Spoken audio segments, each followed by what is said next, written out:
العالمين وبه نستعين والصلاة والسلام على سيد الأنبياء والمرسلين وصلى الله على محمد وآله وأصحابه أجمعين. قال النبي صلى الله عليه وسلم: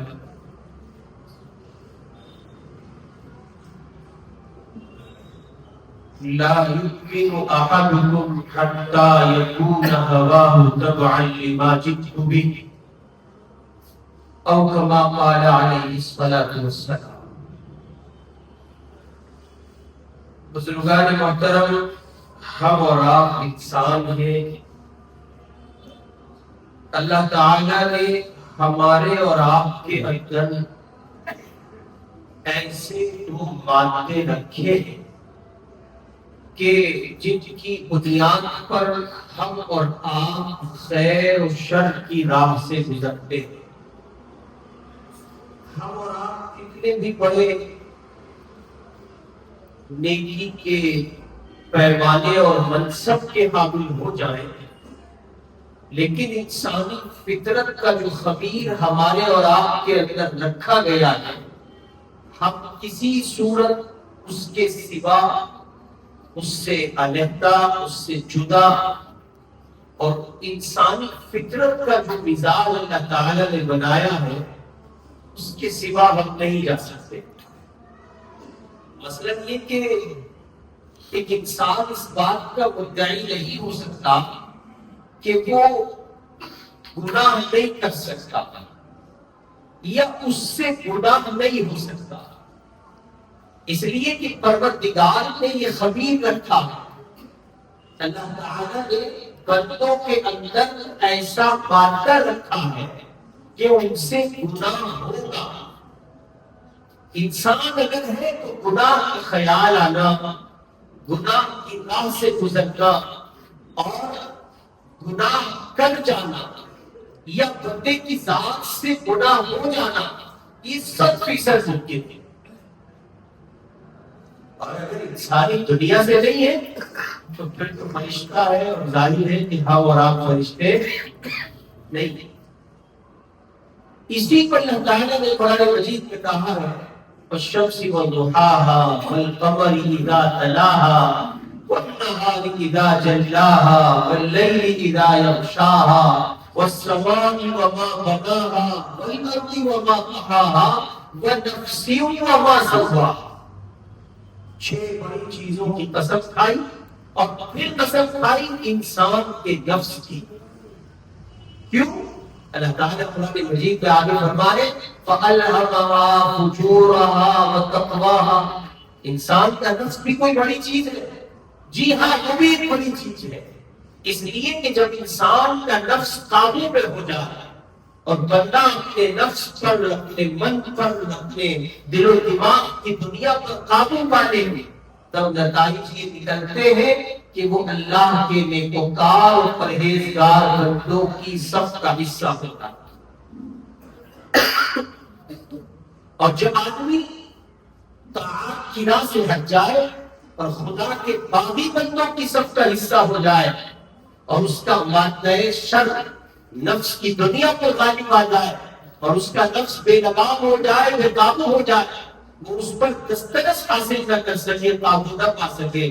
فَأَلْهَمَهَا فُجُورَهَا وَتَقْوَاهَا. اللہ تعالیٰ نے چونکہ دونوں باتیں رکھے ہیں، خیر کا مادہ بھی خدا ہی کا رکھا ہوا ہے اور یہ شر کا جو پہلو ہے انسانی نفس کے مادی، انسانی نفس کی دنیا میں، یہ بھی خدا ہی کا رکھا ہوا ہے. کبھی نیکی کی راہ سے گزرنا اور کبھی برائی سے دوچار ہو جانا، یہی انسانی خمیر ہے اور اسی کو انسان کہتے ہیں.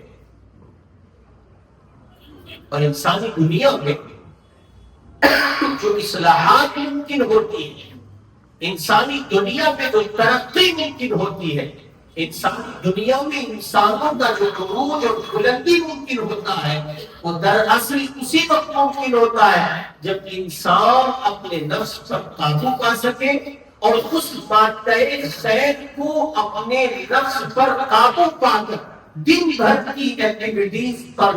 عمل نافذ کرنے میں کوشش عمل نافذ کرنے میں کامیاب ہو جائے، پھر نتیجے میں انسانی دنیا کو جو عروج و ارتقاء حاصل ہوتا ہے وہ انسانی تصورات سے باہر کی ایک شے ہے۔ چنانچہ آپ ایسا بھی تاریخ میں سنتے اور پڑھتے ہیں کہ انسانی فطرت یہ ہے کہ وہ غیر محرم کو دیکھ کر اپنے من کی دنیا میں خیال واقع نہ کرے۔ انسانی فطرت یہ ہے کہ وہ غیر محرم عورت سے بات کر کے متاثر نہ ہو، ایسا نہیں ہو سکتا۔ انسانی فطرت یہ ہے کہ وہ عورت کی طرف للچائی نگاہوں سے دیکھتا ہے، غیر محرم کی طرف لپکتا ہے، دوڑتا ہے، بھاگتا ہے، اور یہی انسان جب ترقی کی راہ سے اصلاحی پہلوؤں سے گزرتا ہے اور اس کا نفس اس کے قابو میں آ چکا ہوتا ہے اور یہ بن چکا ہوتا ہے، تب نتیجہ یہ ہے کہ حضرات صحابہ کرام رضوان اللہ علیہ مجمعین کھڑے ہیں اور عورتیں گزر رہی ہیں، ایک سے ایک حسن کی مالک ہے، بن کر سور کر گزر رہی ہے، مگر مجال ہے ان اللہ کے بندوں کی نگاہ پر اٹھی ہو۔ کیوں؟ اس لیے کہ یہ اپنے نفوس پر قابو پا چکے تھے اور ان کی اپنی انسانی دنیا میں اللہ کی محبت کا غلبہ اور خیر کے مادے کا غلبہ، نتیجے میں ان کی انسانی دنیا کا جو عروج و ارتقاء نصیب ہوا ہے وہ اسی لیے تھا کہ ان کے نفس پر ان کا قابو تھا اور مادہ خیر کا غلبہ تھا۔ اسی لیے رسول پاک صلی اللہ علیہ وسلم نے ارشاد فرمایا لا يؤمن احدكم حتى يكون هواه تبعا لما جئت به۔ حضور پاک فرمائے اس وقت تک مومن کامل نہیں ہو سکتا، کسی مومن بندے کا ایمان کامل نہیں ہو سکتا، کب تک؟ جب تک وہ اپنی تمام تر نفسانی خواہشات کو مجھ محمد کے لائے ہوئے دین کے تابع نہ کرے۔ اس نفس کی دنیا کا قابو میں آنا اور انسان کا اپنی ذات پر دسترس حاصل کرنا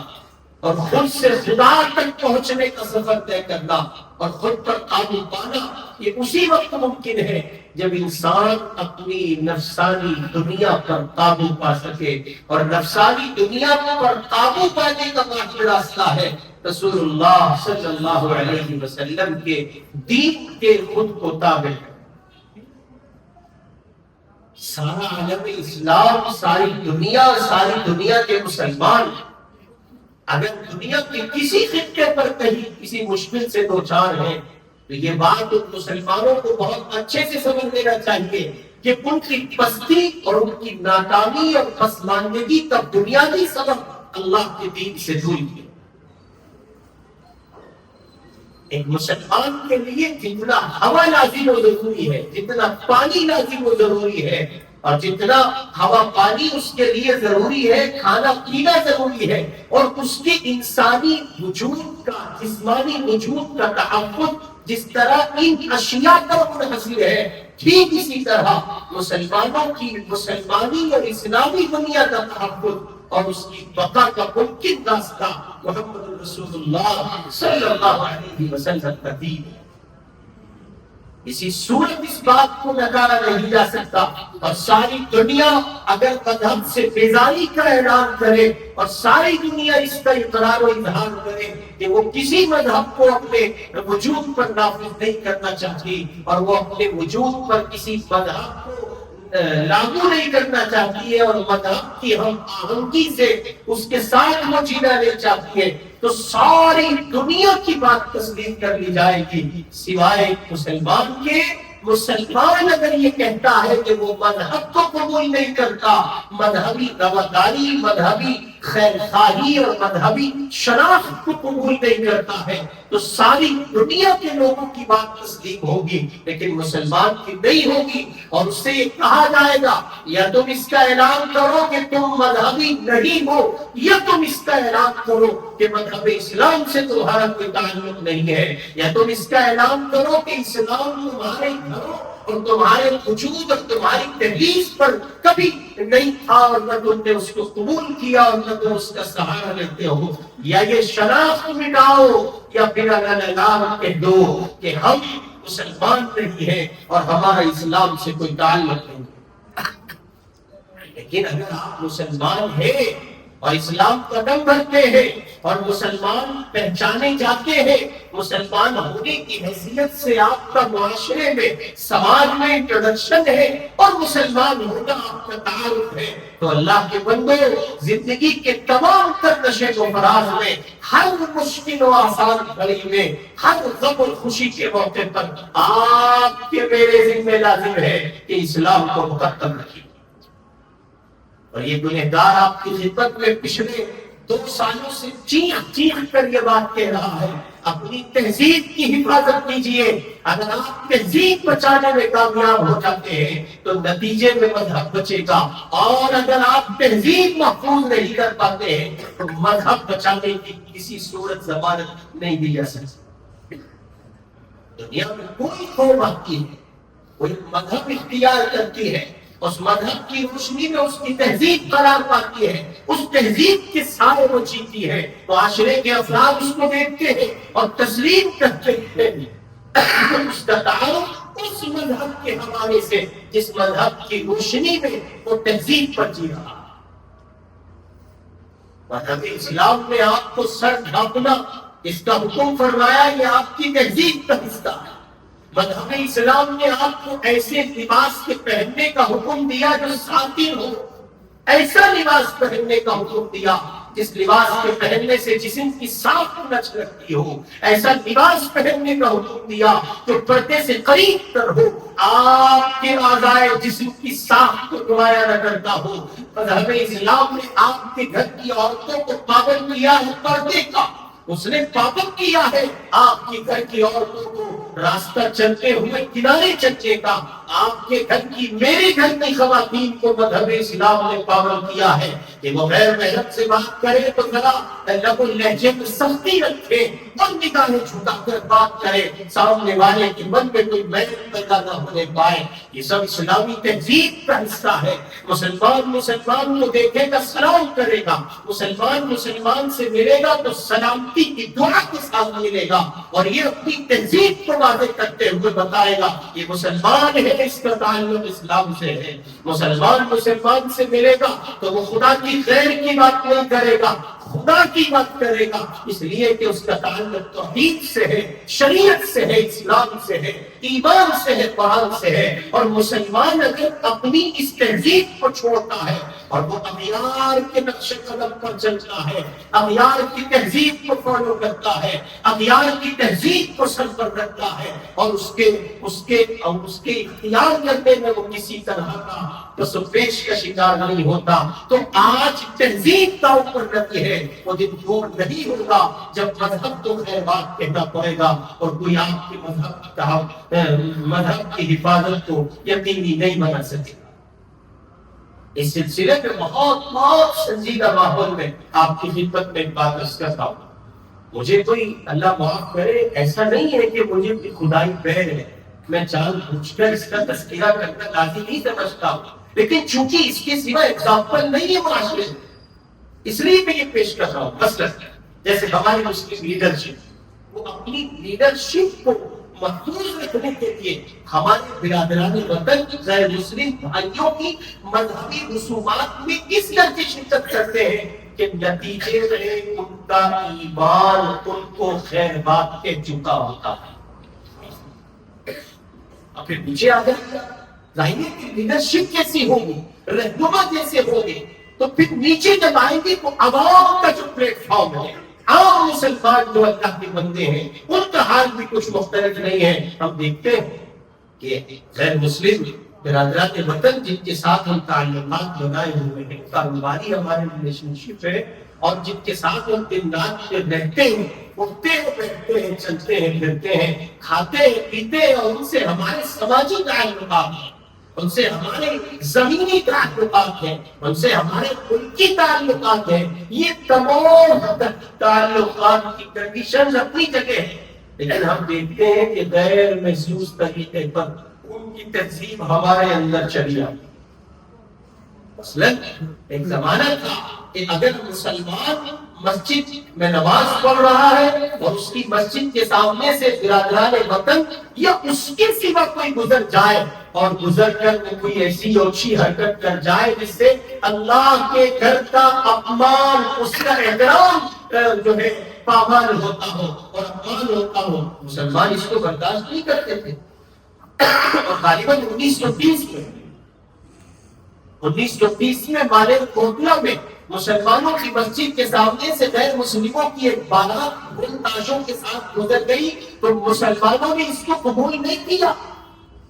اور جھگڑا ہو گیا، اس پر ہندو مسلم لڑائی ہو گیا، تو صرف اس بنیاد پر کہ انہوں نے اللہ کے گھر کے احترام کو پامال کیا ہے۔ یہ مسجد کے سامنے سے گزر رہے تھے تو ان کو ڈیک نہیں بجانا تھا، یہ مسجد کے سامنے سے گزر رہے تھے تو ان کو ڈھول نہیں بجانے تھے، تاشے نہیں بجانے تھے، خدا کے گھر کا احترام کرنا تھا۔ 1930 میں اگر یہ اسلام مسلمانوں کے قلوب کی زمین پر تھا کہ وہ اس کو گوارا نہیں کرتے تھے کہ غیر مسلم اس راہ سے گزرے، تو آج 2024 میں مسلمان اگر اپنی تہذیب سے سمجھوتا کرتے ہوئے اغیار کی تہذیب کو قبول کرتا ہے اور مسلمان لفظ نمسکار اور لفظ نمستے میں کسی طرح کا کوئی تردد نہیں سمجھتا ہے، تو آج تہذیب داؤ پر لگ رہی ہے، کل وہ دن دور نہیں ہوگا جب دین داؤ پر لگے گا اور مذہب تو خیر بات کہتا ہوگا۔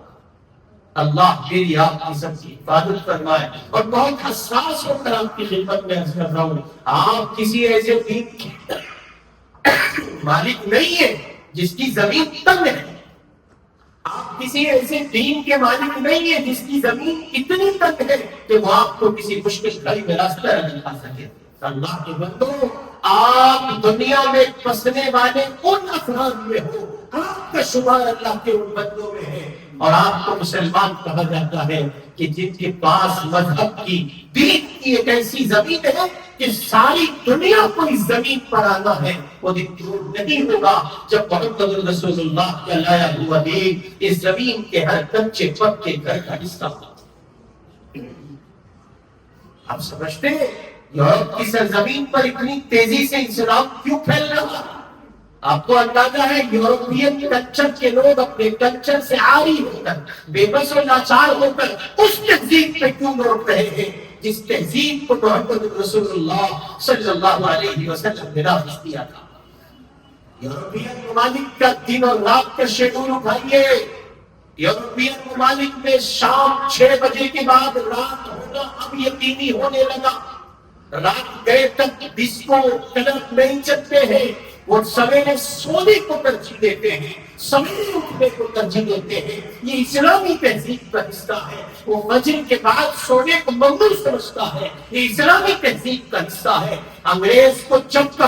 کبھی دیکھنے کا اتفاق ہو اور جب کبھی آپ انگریز کو دیکھو تو اس کے پاؤں کے اس حصے پر نظر ڈالنا، کس حصے پر جہاں میں اور آپ پاجامے مٹکنے سے نیچے لٹکائے پھرتے ہیں۔ انگریز کا پاجامہ آپ کو نصف ساق پر ملے گا، آدھی پڈی پر ملے گا۔ میڈیکل سائنس اٹھا لیجئے، انگریز کا رویہ دیکھ لیجئے، جہاں آپ اور میں آتے ہوئے ہم محسوس کرتے ہیں جس تہذیب کو میں اور آپ ٹھکراتے ہیں، اس تہذیب کو انگریز میڈیکل سائنس کی روشنی میں قبول کرتے ہوئے کہتا ہے یہ پاجامہ اگر زمین سے، یہ پینٹ، یہ لنگی، یہ کپڑا اگر زمین سے لگ کر چلے گا، نتیجے میں اس سے پھیلنے والے جرمز ہوں گے، کیٹانو ہوں گے، اور ہمارے وجود کا حصہ ہوں گے۔ یہ بات میڈیکل سائنس آج کہہ رہا ہے۔ میرے آپ کے لاد میں، میرے آپ کے آقا محمد رسول اللہ صلی اللہ علیہ وسلم نے 1446 سال پہلے یہ بات کہی۔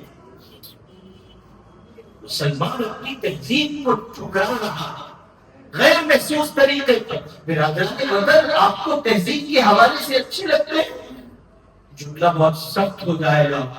آپ کبھی پڑھیے، آپ مطالعہ نہیں کرتے، رونا یہ ہے آپ پڑھتے نہیں ہیں، آپ کے سامنے تقابل ادیان کا پہلو نہیں ہے، آپ نے پڑھا نہیں ہے مذہبوں کو، پڑھیے اگر آپ پڑھ سکتے ہو۔ آج کل لوگوں نے بہت کچھ لکھا ہے، اردو میں، ہندی میں، انگلش میں، جس زبان میں آپ پڑھنا چاہتے ہیں لٹریچر موجود ہے۔ 2-4 منٹ ایسے ضرور نکالیے جب آپ پڑھیں جس مذہب کی زمین پر آپ ہیں، ساری دنیا اس مذہب کے پیچھے ہے۔ اگر وہ کہیں کمزور پڑتی ہے تو اس مذہب کے فالوورز کو دیکھ کر کمزور پڑتی ہے کہ ان کی زندگی میں عمل اسلام نہیں ہے، اس لیے وہ پیچھے ہٹ جاتے ہیں۔ اس لیے آپ کی خدمت میں مثلا احترام عرض کرتے ہیں، مسلمان ہے، مسلمان نہیں ہے، اور کسی بھی موقع پر مسلمان نہیں ہے۔ آپ کو پیار ہو گیا، آپ کو محبت ہو گئی، آپ کو عشق چڑھ کر بولنے لگا اور آپ عشق و محبت کی دنیا میں گم ہو گئے، مسلمان نہیں۔ یہ کوئی نئی بات نہیں ہے، عشق و محبت کا پایا جانا۔ اور زمانے میں حضرات صحابیات رضوان اللہ علیہم اجمعین کی صورت حال اگر آپ اٹھائیں، حضرات صحابیات رضی اللہ عنہم کے حالات آپ اٹھائیں تو آپ کو ملے گا ایک مشرک انسان نے ایک صحابیہ کو نکاح کا آفر کیا اور یہ کہا کہ میں تم سے نکاح کرنا چاہتا ہوں۔ اس صحابیہ نے دو کی بات کہی کہ تمہارا جسم، تمہارا دامن ابھی شرک کی گندگی سے نکلا ہوا ہے، جب تک تم اسلام کی چھاؤ میں نہیں آ جاتے مسلمان اور مشرک کے نکاح کی کیا بات؟ مسلمان اور مشرک کے ایک ساتھ اکٹھا رہنے کی کیا بات؟ تم میرے نکاح میں نہیں آ سکتے اور میں تمہیں اپنے نکاح میں قبول نہیں کر سکتی۔ آج اسلام لاؤ، کل میں تمہارے لیے اپنے تمہارے نکاح کے اس پیغام کو قبول کرتی ہوں۔ تو یہ کوئی نئی بات نہیں ہے کہ تہذیب پر حملہ ہوا ہو، یہ نئی بات نہیں ہے کہ تہذیب چھوڑنے کے لیے کہا گیا ہو۔ جیسے جیسے قیامت اپنے قریب وقت کو پہنچے گی اور یہ زمانہ بہت رفتاری کے ساتھ بڑھے گا، آپ سے لوگ آپ کی تہذیب چھیننے کی کوشش کریں گے۔ ہم پھر بسب احترام آپ سے کہتے ہیں، مسلمان ہے، مسلمان نہیں ہے، محمد الرسول اللہ کے دین کے سوا میرے آپ کے پاس کوئی چارہ نہیں ہے، نہیں۔ اور پھر عرض کرتا ہوں، اس زمین پر کسی کا بھلا ہو تو ہو، کسی کا بھلا ہو تو ہو، لیکن مسلمان کا بھلا محمد کے دین کو چھوڑ کر نہیں ہو سکتا، کسی صورت نہیں ہو سکتا۔ مقدم ہے محمد رسول اللہ کا دین۔ آپ نماز نہیں پڑھتے، روزہ نہیں رکھتے، زکات نہیں دیتے، حج نہیں کرتے، یہ سارے وہ معاملات ہیں جن کا تعلق خدا کی ذات سے ہے۔ آپ گناہ کرتے ہیں، گناہ سے گزر جاتے ہیں، لیکن یہ گناہ کا ہو جانا آپ کی فطرت کا حصہ ہے۔ آج نہیں تو کل شرمندگی کے باعث رب اکبر آپ کو مجھے توبہ کی توفیق عطا کرے گا۔ لیکن اگر اسلام کی تہذیب کو میں اور آپ پامال کریں گے، اس کا تماشا کریں گے اور اسلام کی تہذیب کو ہلکے کو لیں گے، باغباں خوش رہے، راضی رہے سے یاد نہیں، ہم اسٹاپ کر گزریں گے کہ جیسا جہاں ماحول ملے گا ویسا جی لیں گے۔ نہیں، اللہ بڑے بے نیاز ہے، وہ بڑے غیور ہے۔ سرزمین مدنی میں، حرم مدنی میں ایک آدمی نے 40 سال تک سفیان ثوری کو کسی نے دیکھا تو رو رہے، پوچھنے والے نے پوچھا آپ روتے ہیں، کیوں روتے ہیں؟ انہوں نے کہا مجھے تیرا افیق بلا رہا ہے، پتہ نہیں کس حال میں افیق ہوگا۔ کہنے والے نے کہا آپ کو، اتنے بڑے محدث کو، اتنے بڑے عالم ربانی کو؟ انہوں نے فرمایا ہاں، میں نے اپنے استاد کو دیکھا ہے، 40 سال تک انہوں نے مسجد نبوی میں تکبیر اولیٰ کے اہتمام کے ساتھ نماز پڑھی ہے، لیکن جب انتقال ہوا تو بہت کفر پر ہوئی، اللہ نے یہ بات چھین دیا۔ پتہ نہیں کہا خدا کی بے نیاز ذات کو چلا رہا ہے۔ اس لیے اسلام کے سلسلے میں نو کمپرومائز، صاف لفظوں میں۔ ارے بابا ساتھ رہو، کھاؤ پیو، بیٹھو، پیار محبت، راجیش ہے، مکیش ہے، سنتوش ہے، سنیش ہے، ہزار قسم کے لوگ ہیں، مگر جب بات آئے دین محمد کی، جب بات آئے محمد کی تہذیب کی، تو پھر صاف تو ہونا، لکم دینکم ولی دین۔ بھائی آپ کا دین آپ کے ساتھ ہے اور ہمارا دین ہمارے ساتھ ہے۔ اللہ مجھے اور آپ کو مذہب پر اور مذہب سے پیدا شدہ، اس سے نکلی ہوئی اسلامی تہذیب پر قائم و دائم رکھے۔ وآخر دعوانا الحمدللہ رب العالمین۔